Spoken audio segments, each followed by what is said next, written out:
Manchester United take on Chelsea. I've got a couple of questions. United have a new manager, Ruud van Nistelrooy, or an interim manager. But the question I got for you, Kweku, before we jump into everything else is, are Chelsea good? Like, actually, for real, good? Yes, Chelsea are good, and I feel like it's taken a long time for us to get to this point.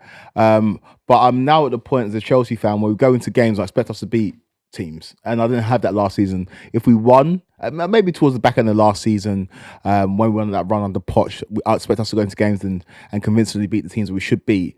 But this year, if you look at the teams that Chelsea have lost to in the league, it's only Manchester City and Liverpool, two teams that are going to be in the top three this season. And we've got the results that we should have gotten in the rest of the games. And so we are good. There is still improvements to be made. Everyone knows about Chelsea's frailties at the back. I don't necessarily know if Robert Sanchez is the solution. Well, I know he's not the solution. And at centre-back, we need to figure out how to make that pairing work.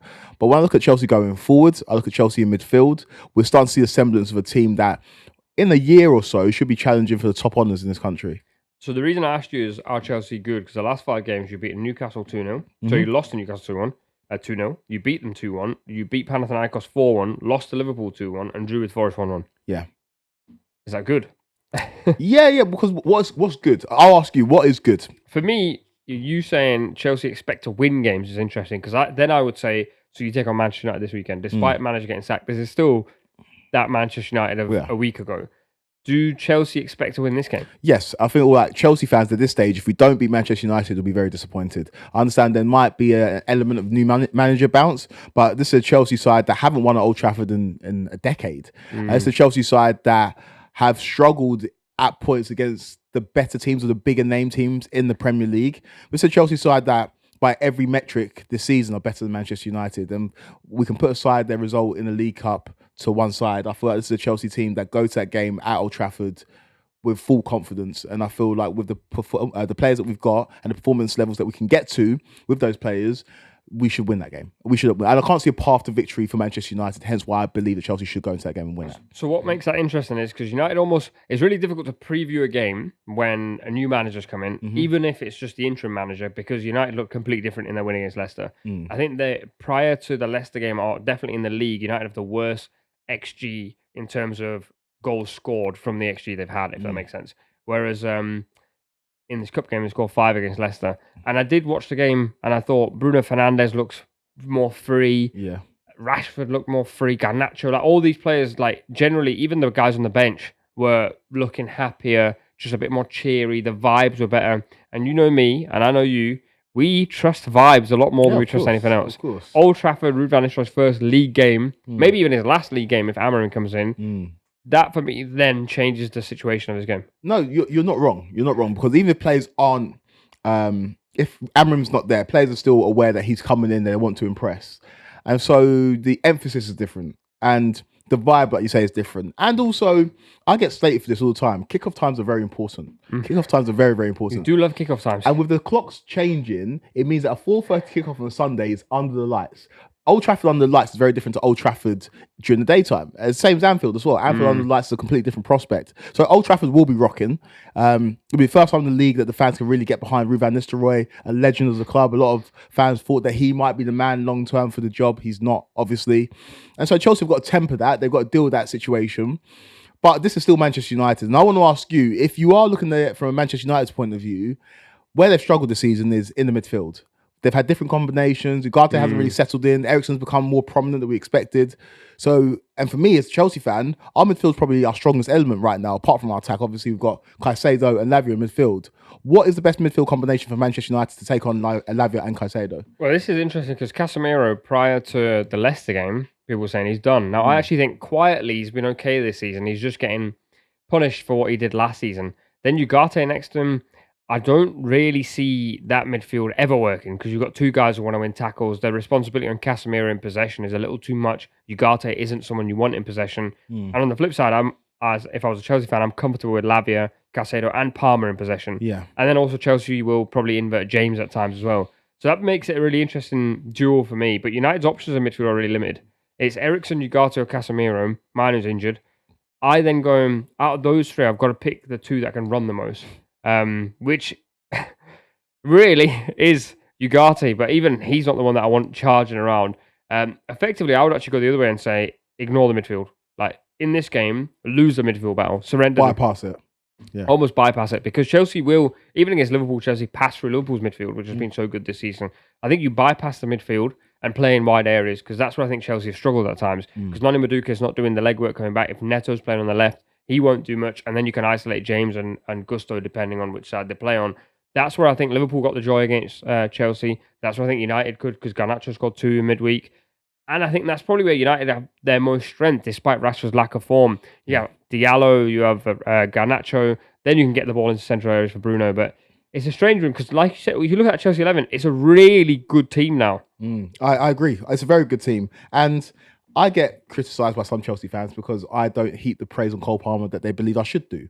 Of course, he's one of the best players in the Premier League right now in terms of performances. I'm not ready to leap and say that he is the best player in the Premier League right now. But when you talk about that Manchester United midfield, who deals with Cole Palmer, who's dropping into pockets, who's drifting out wide, who's essentially got a free role, one of the few players in the Premier League who has a free role as number 10.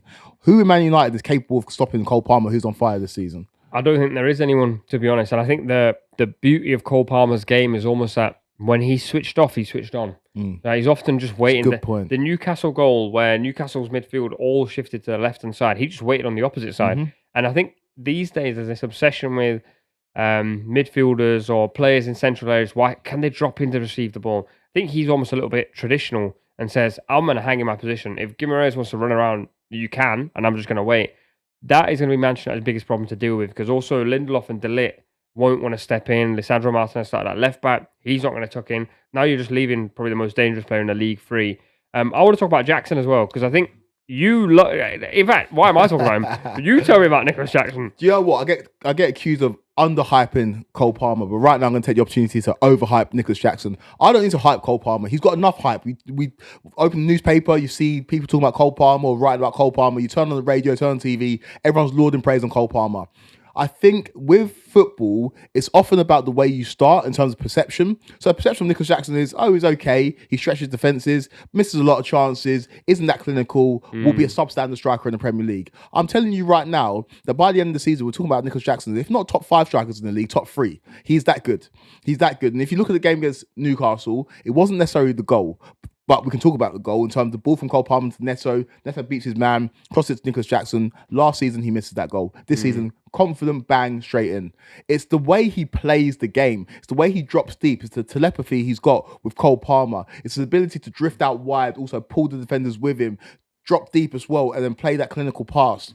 Nicholas Jackson he's really, really impressing me. And I feel like because of the way that he started, because of some of the televised games that he had where he missed some big opportunities, he's not getting the credit he deserves. He is one of the best strikers in the Premier League right now, and he could do it all, and he's only getting better. He was at Villarreal, he joined Chelsea, predominantly played on the left-hand side for Villarreal. Enzo's talked about him being a striker, doesn't see him as a wide man. And he's really relishing that opportunity. He's relishing the chances that he's been given. And Nicholas Nkunku is an experienced striker. He's been kept out of this team. So that's what I was going to very quickly ask. I also think Jackson's good. I think what you're saying is a stretch top 3 strikers. Although, is he a baller? This whole definition of baller. Not for me. He's clunky, but that's just my definition. My definition of ball is like Lavia, someone who wants the ball all the time and they're really comfortable, glide past people. That's not Jackson. But he does have other assets of his game that are really useful. And Nkunku's an interesting one, because I think there is this sort of like Chelsea dual squad thing happening at the moment where they play 2 different teams in 2 different competitions. Do you think we'll get to a point where someone like Nkunku, who I thought was going to be the number 9, and players like Modric and João Felix, that go, hold on a minute, I'm not ever going to play in the Premier League team?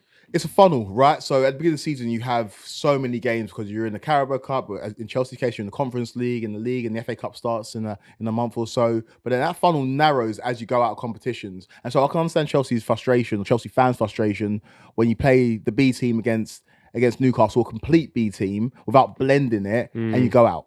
Because there was no emphasis there. There was no bite. This is a Chelsea team that lacked that kind of clinical edge, or lacked that intensity that really carried us through games this season.